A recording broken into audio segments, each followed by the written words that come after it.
If you're confused about the Affordable Care Act and how it works, you're not alone. Today marks exactly 1 week that the Affordable Care Act has been up and running, allowing you to buy health care policies in all 50 states. But many of you still have some unanswered questions. This morning here on Good Day Columbia, we're getting some answers for you. I'm joined by York Glover of the Eau Claire Cooperative Health Centers. Thank you so much for being here this morning. Not a problem. Good to have you here.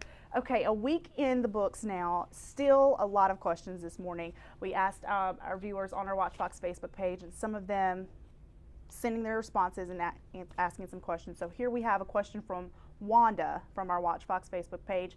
How do you pay for it if you have no income, but your spouse draws Social Security, so you can't get any kind of state or government help? Well, remember, when it comes to affordable care, they're looking at family size and household income. So if you're not drawing any income, then you actually may not have, you would be opted out. Okay. So the best thing to do is to meet with a navigator or a counselor and allow us to look at the different options that you may have. It may work out where you don't have the insurance that you want to get. Okay. It may work out that you could qualify for Medicare, or you may want to attach yourself to a federally qualified health center because your income determines that you're not going to qualify. A lot of people are concerned because they have zero income and they think they have to enroll. They have to get this. If you have zero income, then the government is saying, how can you enroll? You don't have the income to enroll in the to first pay place. for health care. Gotcha. Okay, so Ms. Wanda out there, to answer her questions, she would need to link up with maybe a professional like yourself to see what her options are. Yes. Because she doesn't have that income coming in. Right. Okay. Jamie asked on Facebook, she says, I currently have individual health insurance that my company pays for, but since it is individual coverage, could I look into the Affordable Care Act and possibly get one of their insurance policies to save me money? That's Jamie's question. Yes. Okay. Absolutely. So yes, Jamie, you can do that if you're out there and you're watching this morning. So how would that work for someone? With Jamie? Yes. Well, the company is paying for her individual insurance. Okay. It's almost the same as Jamie having her insurance and paying for it herself. Gotcha. So it's not a group policy, it's not a group plan, it's an individual plan. And if she found something that was going to be more affordable, then I'm pretty sure her company would be inclined to let her go that route. Right, and pay the lesser cost. When can you buy on the marketplace? You can enroll now. Okay. Now, the first week was very interesting because you had so many people that were on the marketplace, and that's okay. Right. That just means there's a lot of people that was out there who actually are looking to get the coverage. So you can enroll now, but it doesn't take effect until January 1. Okay, so there is time. There's but still plenty of time. You can enroll between now and March 31st. Okay.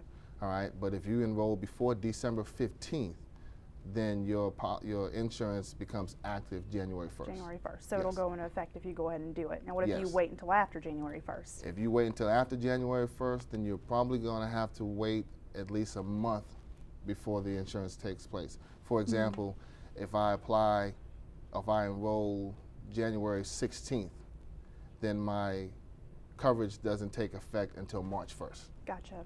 Now, who should be applying? Because a lot of people have questions, and you even mentioned, you alluded to someone who does not have income. Who should be going out there and applying for this? If you do not have health coverage, you need to apply. If you do not have health coverage and you were denied because maybe you tried to enroll in Medicaid, you need to apply.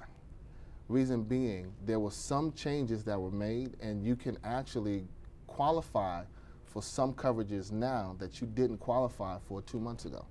Wow, in just that time difference. Yes. A lot of things have changed. There were a lot of people who were denied coverage because their income was $200, $300, $400 too much. Too much, okay. Well, we didn't take the expansion, but the MAGI numbers expanded a little. So those folks, case in point, 200% above the federal poverty level was the guidelines. Now it's 208%. And 8% doesn't seem like a lot, but for those folks who were denied, It's a huge difference. It's a huge difference. Well, York Glover, and he's going to stick around and answer some more questions coming up. And we also have a professional with the Dorn VA Center coming up to answer questions specifically for veterans. And again, folks, there are forums coming up. The Richland Library, I know York, you've been partnering with them as well. Yes. With these forums to offer this information.